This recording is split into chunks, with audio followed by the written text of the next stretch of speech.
आइए सुनते हैं आपके महबूब शायर जनाब इमरान प्रतापगढ़ी साहब को। उन्होंने शिरकत की भेकनापुर पड़ाव दिलपुर प्रतापगढ़ के मुशायरे में और अपनी शायरी से लोगों का दिल जीत लिया। आइए देखते हैं उनके इस मुशायरे का दूसरा वीडियो।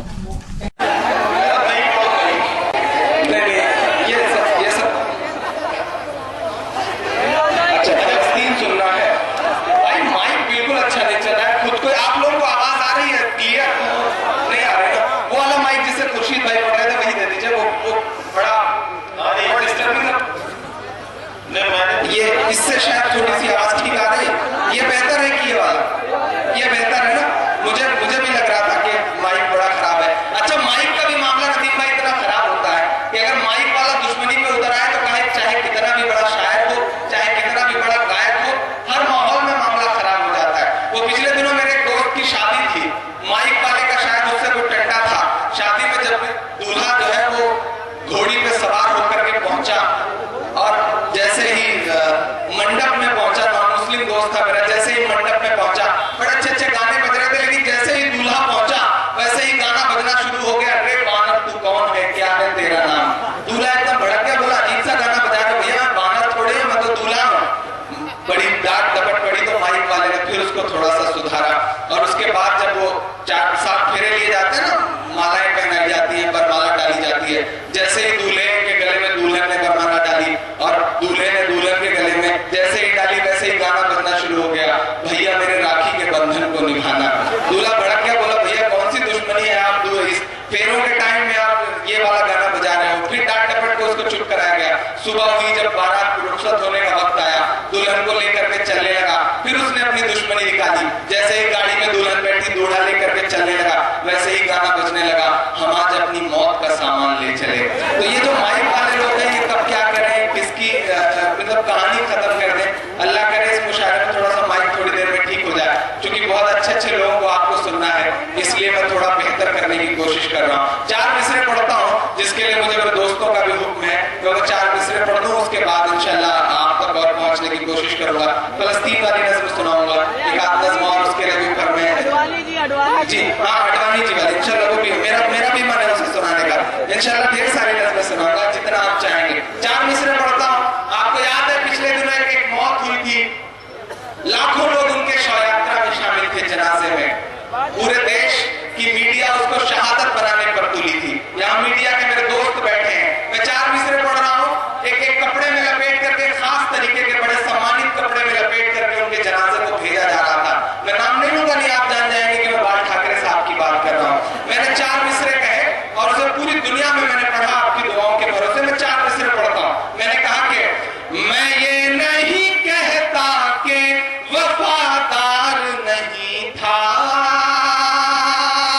मैं ये नहीं कहता कि वफादार नहीं था, या मुल्क की मिट्टी से उसे प्यार नहीं था, या मुल्क की मिट्टी से उसे प्यार नहीं था, जिसने कभी कानून की इज्जत ही नहीं की, इज्जत ही नहीं की, जिसने कभी कानून की इज्जत ही नहीं की, वो शख्स तिरंगे का तो हकदार नहीं था, वो शख्स तिरंगे का तो हकदार नहीं था। मैं ये नहीं कहता कि वफादार नहीं था। बहुत शुक्रिया। आइए एक नज़्म पढ़ता हूँ, एक नई सी नज़्म पढ़ता हूँ कि दोस्तों का मन है उस नई नज़्म के लिए पढ़ता हूँ, सुनेगा। हर जहन टटोल रहा है, लब अपने खोल रहा है, लखनऊ सुने, दिल्ली भी सुने, एक शायर बोल रहा है। हर जहन टटोल रहा है, लब अपने खोल रहा है, लखनऊ सुने, दिल्ली भी सुने, एक शायर बोल रहा है। अपने बहते आंसू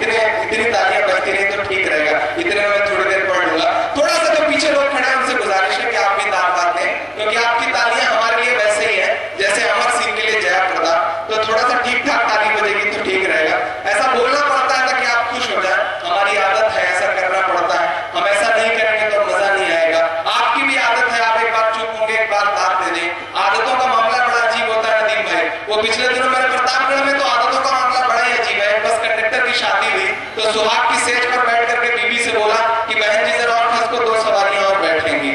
तो ये जो आदतें हैं वो बड़ी अजीब है। कबड्डी चैंपियन की शादी हुई तो जब दुल्हन लौट के गई ससुराल से मायके तो सहेलियों ने कहा सब ठीक ठाक रहा।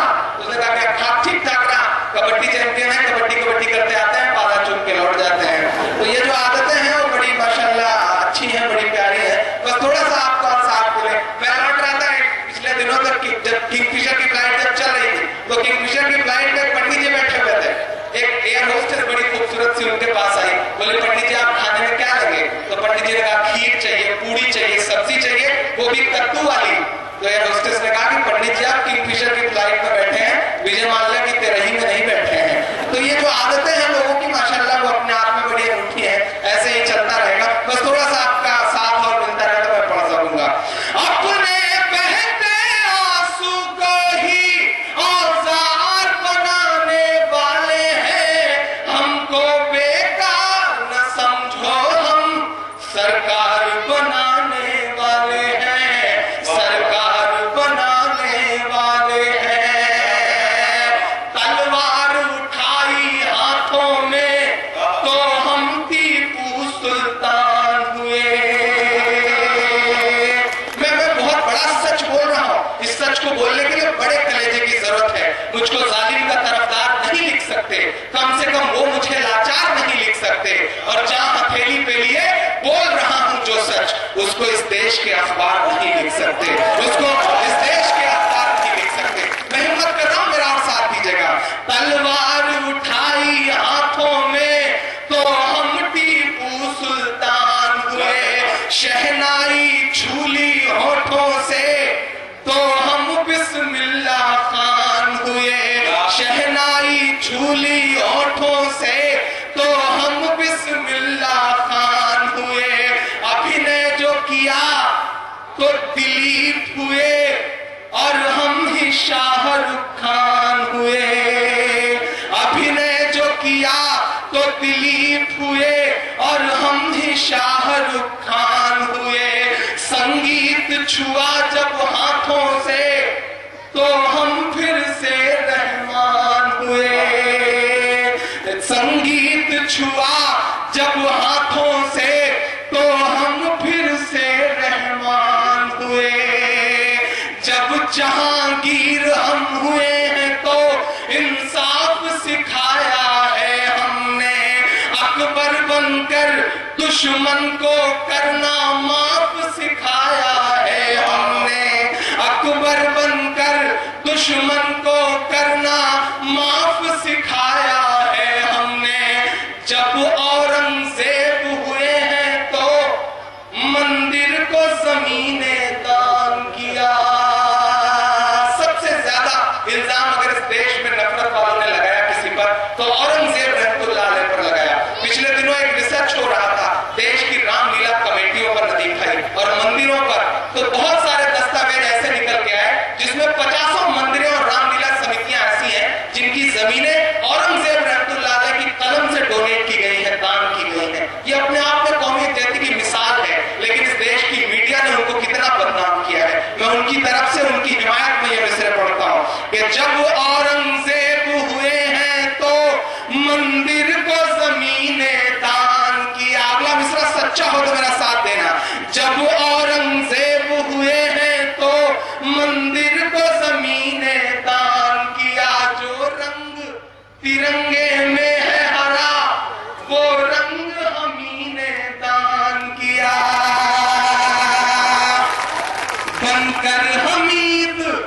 बनकर हमीद भारत का बेड़ा पार लगाने वाले हैं। हमको बेकार न समझो, हम सरकार बनाने वाले हैं, सरकार बनाने वाले हैं, सरकार बनाने वाले हैं। लेकिन मैं इस नज़्म में एक मिसरा था कि अभिनय जो किया तो दिलीप हुए, शाहरुख हुए, सलमान हुए। लेकिन जिस दिन सलमान साहब पतंग उड़ाने के लिए पहुंच गए थे गुजरात, उस दिन से मैंने वो नाम निकाल दिया। मुझे लगा कि नहीं वो हमारी इस मिसरे के लायक नहीं रह गए, हमारे मिसरे के। उस दौरान मैंने 4 मिसरे कहे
पेरिस में अभी बहुत से लोग जिन्हें अपना कलाम पेश करना है। जनाब डॉक्टर नवाज देवबंदी, जनाब जोहर कानपुरी, जनाब डॉक्टर नदीम शाह, दिल खैराबादी, मखदूम फूलपुरी, अजय प्रेमी, ये वो शायर हैं जिन्हें अपना कलाम पेश करना है। आप जो है ज्यादती कर रहे हैं, आपके तमाम मरहूम मंशा अहमद एडवोकेट साहब की याद में हुए शानदार ऑल इंडिया मुशायरे और कवि सम्मेलन में अपनी निजामत के जौहर दिखाए हिंदुस्तान के मशहूर और मारूफ नाज़िम मुशायरा जनाब नदीम फर्रुख साहब ने। इसलिए मुझे याद आए कि हम ही को कातिल कहेगी दुनिया, हमारा ही कत्लेआम होगा, हम ही कुएं खोदते फिरेंगे, हम ही को पानी हराम होगा। अगर यही ज़हनियत रही तो मुझे ये डर है कि इस सदी में न कोई अब्दुल हमीद होगा, न कोई अब्दुल कलाम होगा। बहुत खूबसूरत माहौल आपकी दादो तहसीन ने बना दिया। एक बात का ऐलान यहाँ और करना जरूरी समझता हूँ कि आपका ये मुशायरा रॉकी टॉक मीडिया के जरिए रिकॉर्ड किया जा रहा है और mushairalive.com वेबसाइट पर ये मुशायरा लाइव पूरी दुनिया में देखा जा रहा है। इसके जो रेस्पॉन्स आ रहा है इसके बारे में भी मैं बीच बीच में आपको बताता रहूं। इस मुशायरे के ऑर्गेनाइजर रहे जनाब मोहम्मद अबरार सूफी साहब और जनाब मोहम्मद मुजीब साहब। इन दोनों हजरात ने इस मुशायरे को ऑर्गेनाइज करने में रात दिन एक कर दिए और इस मुशायरे को ऑर्गेनाइज करने में उन्होंने नुमाया किरदार अदा किया। इस मुशायरे और कवि सम्मेलन के मेहमान खुसूसी रहे जनाब शकील अहमद साहब जो मरहूम मंशा अहमद एडवोकेट साहब के भाई हैं और इस मुशायरे और कवि सम्मेलन के मेहमान खुसूसी रहे बासपा के लीडर जनाब आसिफ सिद्दीकी साहब और इस मुशायरे और कवि सम्मेलन के मेहमान खुसूसी रहे जनाब अलीम खान साहब जो बिजनेसमैन हैं मुंबई के। इस मुशायरे और कवि सम्मेलन के ऑर्गेनाइजर जनाब मोहम्मद अबरार सूफी साहब और जनाब मोहम्मद मुजीब साहब शुक्रिया अदा करते हैं जनाब अब्दुल मुईद साहब का, जनाब तकदीरुद्दीन खान साहब का जो बासपा के लीडर हैं, जनाब मोहम्मद सईद साहब का, जनाब गुल हसन साहब का, जनाब अब्दुल बारी साहब का, जनाब सलीमुद्दीन साहब का और उन सभी भीकनपुर पड़ाव के लोगों का जिन्होंने इस मुशायरे को कामयाब बनाने में अपना अहम रोल अदा किया। तो ये था एक शानदार ऑल इंडिया मुशायरा। जी हाँ, प्रतापगढ़ के भीकनपुर पड़ाव देलूपुर का। उम्मीद करता हूँ ये मुशायरा आपको अच्छा लगा होगा। ये मुशायरे का एक वीडियो नहीं है। अगर आप पूरा मुशायरा देखना चाहते हैं या और मुशायरा और कवि सम्मेलन देखना चाहते हैं तो विजिट कीजिए हमारी नई वेबसाइट। पता है www.mushairalive.com। जी हाँ, www.mushairalive.com पर आप लेटेस्ट मुशायरे और पुराने मुशायरे भी देख सकते हैं। अगर आप YouTube पर हैं तो हमें सब्सक्राइब कर सकते हैं। पता है www.youtube.com/user/rockytalkmedia। अगर आप Facebook पर हैं तो हमें फॉलो करें। पता है www.facebook.com/महफिल.मुशायरा। अगर आप चाहते हैं कि आपके शहर के मुशायरे भी इंटरनेट की दुनिया में पहुंचे तो हमारे नंबर पर कॉल कीजिए। हमारा नंबर है 9997640286। फिर किसी शहर से किसी और मुशायरे को आप तक पहुंचाएंगे।